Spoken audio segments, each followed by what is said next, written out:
What's up everyone? Sam here with Appletree at the beautiful Hatchery in Washington. It's not quite summer anymore, but still gorgeous nonetheless. Today we're going to be going over some questions to ask yourself to help you make the right decision on how to pick the right board for your pocket winging or parawinging needs.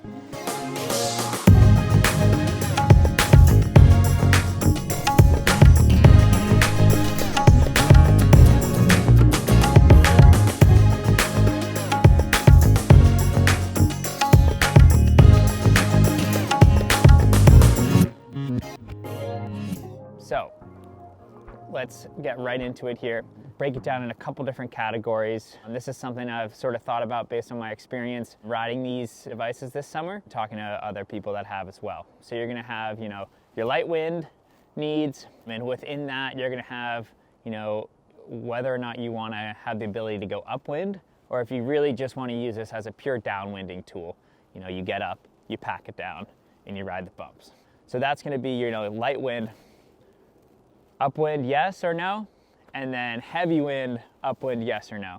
So we'll start with the board types, and then we'll get into those categories, which one's gonna fit you. So we've got a wingboard, more traditional wingboard, whoop, like the one on my right here. This is a Apple Slice V3.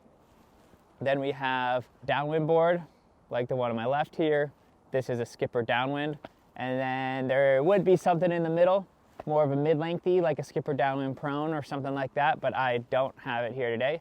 But you get a good enough representation with these two boards. So if you answered that you are going to be riding lighter winds, I would say qualify this as 16, 17 knots and under. You're going to want to stick with either downwind board or probably a bigger mid-length, and it can be skill and size dependent. But yeah, downwind board or bigger mid-length for the lighter winds, whether or not you want to go upwind or not. If you are in light winds and you do want to go upwind, I would recommend the more, one of the smaller downwind board shapes. I think the Parawing and the pocket wing are both not overly efficient tools, and to be able to use those and have the right size once you're up on foil, you need an efficient board to make up for the lack of efficiency that Parawing offers you. And a smaller downwind board can be quite nice at this.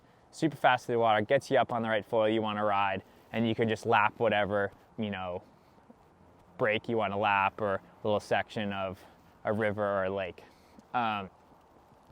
If you're in light winds and you just want to go downwind, you can look at the mid-length too, some smaller mid-length, and just something that has enough float for you to, get up and go without really having to worry about it sinking or getting out from under you. And the reason is if you're going to go downwind only, you can just get a really big pocket wing or parawing, and you're not really too worried about your shoulders, your arms, or being overpowered in your harness when you're trying to go back upwind, because you're really just using it. You're getting up, your apparent wind's immediately dropping after you're up, and you're packing that thing down and you're riding the waves.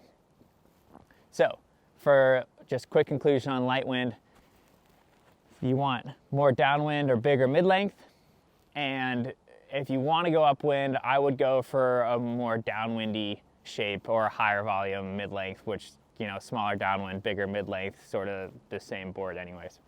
Now, if you're in heavy winds, that's when the more traditional wingboard can come into play, or the smaller mid-lengths. If you're in heavier winds, I don't think you really need the downwind board.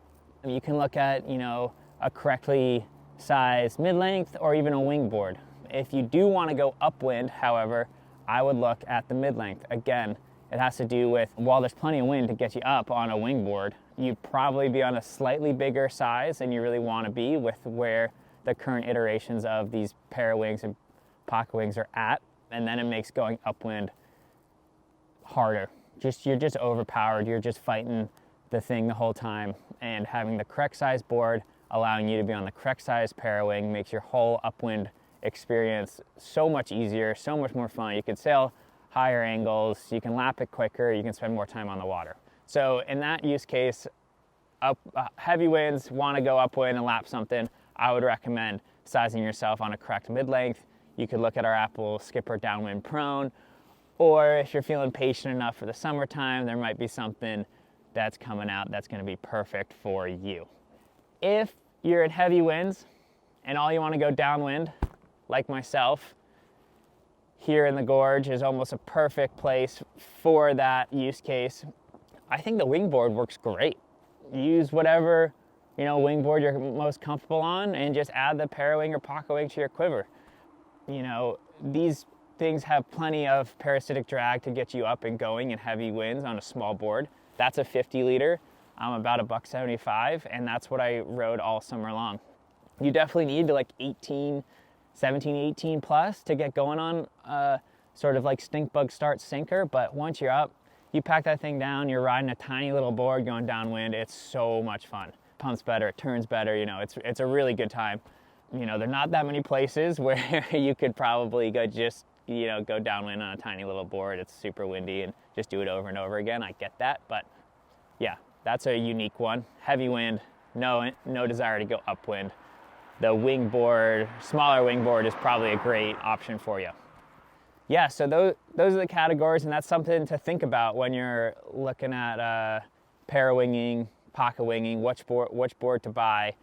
One of those three categories. If you have any other questions or want to sort of more dive into the details about it, feel free to give us a shout at Appletree. Hit us up on any of the various channels. Cheers, happy holidays, and we'll see you guys out in the water.